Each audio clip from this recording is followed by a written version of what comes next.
दोस्तों, आप stock market में ट्रेडिंग कर रहे हैं। इंट्राडे ट्रेडिंग हो सकती है, स्विंग ट्रेडिंग हो सकती है, या लॉन्ग टर्म इन्वेस्टमेंट हो सकता है, या म्यूचुअल फंड में आपने पैसा इन्वेस्ट किया होगा। अब ये सब करते करते बीच बीच में थक जाते हैं आप मार्केट की वोलेटिलिटी से, आपको जो कंफ्यूजन हो रहा है उससे, जगह जगह से जो आपके ऊपर ज्ञान बरस रहा है उसकी वजह से आपका कंफ्यूजन बढ़ता चला जा रहा है। उस वक्त मैं आपको एक कहानी सुनाने आया हूं कि स्टॉक मार्केट के करियर ने मुझे क्या खास चीज दी। देखिए, मैं आपको बता चुका हूं कि मैं एक मैकेनिकल इंजीनियर रहा हूं और मेरा एसआर स्टील से करियर शुरू हुआ था।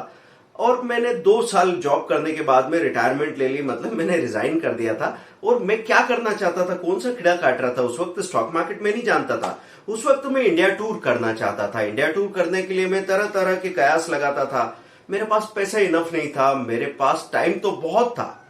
और जब मैं जॉब कर रहा था तब पैसा तो था पर टाइम बिल्कुल नहीं था। एक दिन के ऑफ के बाद मुझे फिर से अपने ड्यूटी पे चला जाना था। तो ये कॉम्बिनेशन हमेशा गड़बड़ाता रहा। तो मैं हमेशा सोचता रहा क्या करूं मैं रेलवे स्टेशन जाता था, वहां पे स्टेशन मास्टर से या यहां वहां से पता करता था कि सर्कुलर टिकट बनेगा तो 40-50% का मुझे कॉस्ट कम हो जाएगा। क्या मैं प्लान बनाऊं, कौन से मैप से कहां कहां से कैसे जाऊं। फिर फाइनली मैंने कोई 3-4 या 5 साल के बाद अपने दोस्त के साथ में बाइक से इंडिया टूर किया 6000 किलोमीटर्स का।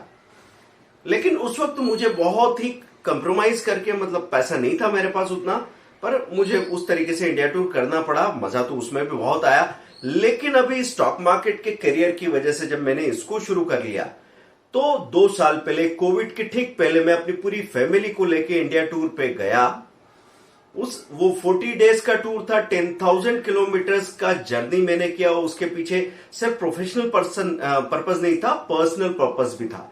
क्योंकि मेरे बच्चियां होम स्कूलर्स है, मेरी डॉटर्स होम स्कूलर्स है। और मैंने जब उनको होम स्कूलिंग शुरू कराई थी तो मैंने ये सोचा था कि वो जो किताबों में देखते हैं ज्योग्राफी, कैसे वो किताबों में ये स्टेट, वो स्टेट, ये सिटी, वहां का कल्चर, ये वो सब चीजें देखते हैं, ये एक्चुअली अगर बाहर जाके चीजों को देखेंगी तो उनको सचमुच का ज्ञान मिलेगा और उससे बहुत ज्यादा वो ग्रो करेंगे। ये मैंने सोचा था।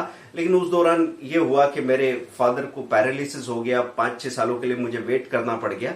लेकिन फाइनली जब मैं निकला इंडिया टूर के लिए तो उसके एक्सपीरियंसेस क्या रहे, क्या कमाल की बातें हुई, कितना कॉस्टिंग आया। 40 डेज का एक टूर था। इसमें जो पैसा हमने खर्च किया, क्योंकि मैं सिखाना चाहता था अपने डॉटर्स को अपने रिसोर्सेज में मैनेज करना। तो ये कोई बहुत लग्जरियस टूर नहीं बनाया था मैंने, इसको बनाया था बिल्कुल ग्राउंडेड। तो 4 लाख रुपीज में वो मैनेज हो गया। और अच्छी बात यह है कि स्किल की वजह से, आपके नॉलेज की वजह से ये पॉसिबिलिटी बनती कि आप 4 लाख स्पेंड करते हैं तो 7-8 लाख लेके वापस आ रहे हैं। उस दौरान आपका पोर्टफोलियो काम कर ही रहा है। तो वापस जब आप आते हो तो पता लगता है आपके पोर्टफोलियो में 10-12 लाख रुपीज इंक्रीज हो चुके हैं। तो दोस्तों, पहले अपने पैसे को काम पे लगा दो और उसके बाद दुनिया घूमो, जगह जगह हर तरह की चीजें महसूस करो। ये आप कर सकते हैं। इंडिया टूर के मैं पहले रूट मैप को आपको थोड़ा सा एक्सप्लेन कर देता हूं, उसके बाद आप देखेंगे कि कहां कहां हमने क्या क्या महसूस किया, क्या क्या खास खास घटनाएं हुई। आप हमारे साथ चलिए और धीरे धीरे इंस्पायर होते रहिए। किस चीज के लिए? कि स्टॉक मार्केट में जो भी टाइम आप दे रहे हैं ना, जितना भी सर आप खपा रहे हैं, जितनी भी मेहनत आप कर रहे हैं, क्योंकि शुरू में पैसा कम मिल रहा है, प्रॉफिट कम मिल रहा है और मेहनत बहुत ज्यादा हो रही है। देखिए, हाथ पैर की मेहनत तो फिर भी हल्की लगती है, लेकिन दिमाग की मेहनत निचोड़ के रख देती कई बार। और इतनी मेहनत करने के बाद शाम को जब आप नुकसान में होते हो तो आपको लगता है छोड़ो यार, ये कोई बिजनेस है क्या? ये काम से तो अच्छा है कि हम लोग गड्ढा खोद लें एक कुदाली लेके। लेकिन दोस्तों, आगे बहुत बड़े बड़े रिवार्ड्स हैं और वो रिवार्ड्स कभी रुकेंगे नहीं। इसीलिए मैं ये कहानी आपके साथ शेयर कर रहा हूं। तो हम लोग निकले यहां से, गोवा से जब हम लोग गए पहले साउथ की तरफ गए तो हमने बेंगलोर गए, बेंगलोर से पौंडीचेरी, पौंडीचेरी से इधर कोची की तरफ आए और फिर 31 आ गया, गोवा वापस आए।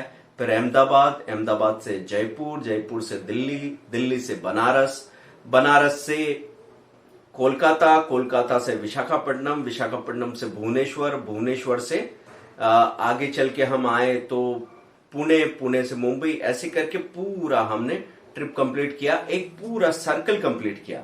और इसमें कुछ चीजें हैं जो हो सकता है मैं छोड़ रहा हूँ, लेकिन वो आपको इसके रूट मैप में, इसके ग्राफिक्स में दिख जाएगा। लेकिन खास चीज जो मैं आपको बताना चाहता हूं वो क्या है, आप चलिए मेरे साथ उस जर्नी पे, उस इंडिया टूर पे, उस 10,000 किलोमीटर की यात्रा पे। और वहां पे जैसे अभी वर्चुअली हम इंटरेक्ट करते हैं ना, वहां पे आप जैसे मेरे जो ऑडियंस है, मेरे जो ट्रेनीज है, उनसे जब मैं आमने सामने मिला ना, तो न भूलने वाला एक्सपीरियंस मैंने पाया है। तो जब आपसे मिलने के लिए या तो मैं आपके शहर में आऊंगा या फिर आपको गोवा बुलाऊंगा।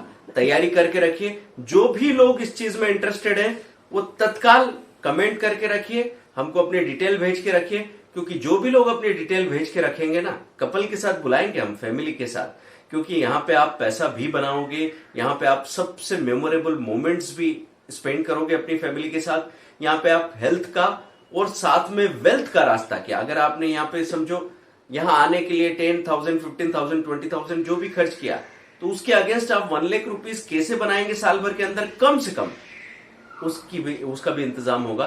दोस्तों, मैं सिर्फ आप लोगों के रिस्पांस का इंतजार कर रहा हूं। आपका जैसे ही रिस्पांस आएगा वैसे ही प्लान बनना शुरू हो जाएगा। मे बी कि आफ्टर 20 डेज, 1 मंथ आप हमारे साथ यहां गोवा में होंगे।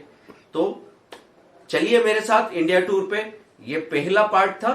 अब हम एक एक करके, एक एक शहर में, एक एक जगह जो ट्रेनिंग हमने ली, जो कुछ हमने देखा, कैसे हमने चीजें अरेंज की और क्या हमको महसूस हुआ, आपके साथ शेयर करेंगे। बने रहिए, लाइक कीजिए, शेयर कीजिए, कमेंट कीजिए। Thank you.